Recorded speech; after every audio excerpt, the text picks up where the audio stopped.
Bonjour à tous et bienvenue dans cette nouvelle vidéo où nous allons voir ensemble l'incroyable histoire de la médium détective.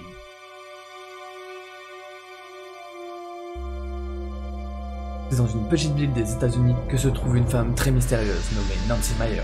Officiellement, elle n'était que prof d'espagnol et ne présentait rien de mystérieux. Mais officieusement, elle exerçait une toute autre activité et elle aurait été durant de très nombreuses années une médium détective. Selon la légende, Nancy Myers aurait été capable de faire de la télépathie. Elle aurait également été capable de faire des choses extraordinaires, comme voir dans le passé ou voir dans l'avenir. Elle se serait entraînée et aurait progressé depuis le plus jeune âge en France. Les légendes racontent que grâce à ses pouvoirs, elle aurait été capable de prouesses étonnantes. L'un des témoignages que j'ai réussi à retrouver nous parle d'un cas qu'elle aurait réussi à résoudre. Ce cas portait sur un homme qui s'introduisait de nuit chez des femmes, en cassant leurs fenêtres pour leur faire du mal. Et la police n'arrivait pas à résoudre ce cas, elle a donc fait appel à cette célèbre médium. Nancy Myers aurait directement établi un portrait robot sur lequel elle aurait insisté pour que l'on garde le chapeau, alors que normalement cela est interdit. Pour elle, il était important de mettre ce chapeau, car d'après elle, l'homme qui faisait ces méfaits ne se séparait jamais de ce chapeau. Ce qui a été troublant avec cette affaire, que non seulement le portrait robot était très ressemblant avec la personne, mais lorsqu'elle a été retrouvée, elle portait également ce fameux chapeau. En très peu de temps, la réputation de Nancy Myers, médium, va grandir et s'étendre dans toute la région.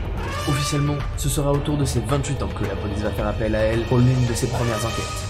Un peu sceptique car elle ne pensait pas que ses pouvoirs pourraient réussir à résoudre une affaire criminelle, elle a quand même accepté car elle voulait essayer de venir en aide aux familles. La police qui est venue la solliciter va alors la mettre sur 3 affaires différentes, pour s'assurer qu'il n'y ait pas de choses bizarres et qu'elle est bel et bien médium.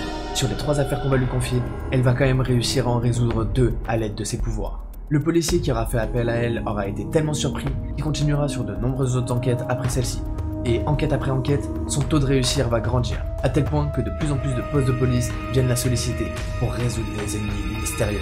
Beaucoup d'entre eux vont se montrer très sceptiques au départ, notamment à cause de ses méthodes de travail très peu conventionnelles. Généralement, elle ne demandait à ne rien savoir sur l'affaire en cours. Elle voulait seulement savoir le nom de la personne, la date à laquelle avait été retrouvé le corps, s'il y avait un corps, la dernière fois que la personne avait été vue vivante, et une photo de cette personne.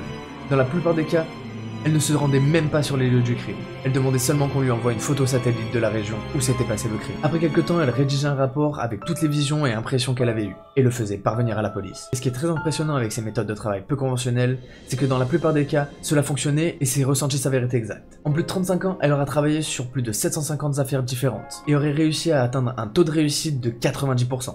De nombreux criminels qui se sont fait arrêter grâce à elle avoueront que c'était leur bête noire, car elle pouvait trouver les criminels sans aucune preuve.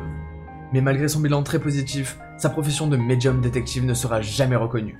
Mais jusqu'à la fin de sa carrière, lorsque la police avait des difficultés sur une affaire, elle aura fait appel à Nancy Myers et ses dons de médium pour résoudre leur affaire. Et voilà, c'est déjà la fin de cette vidéo, j'espère que ça vous aura plu, n'hésitez pas à me le dire dans les commentaires et si vous avez d'autres sujets comme ça que vous voulez que je traite dans les prochaines vidéos. En attendant, si ce sujet vous a intéressé, vous pouvez aller voir mes autres vidéos, vous pouvez toujours liker, partager et vous abonner. Nous on se retrouve dans une prochaine vidéo, c'était Kick on Fire, peace out.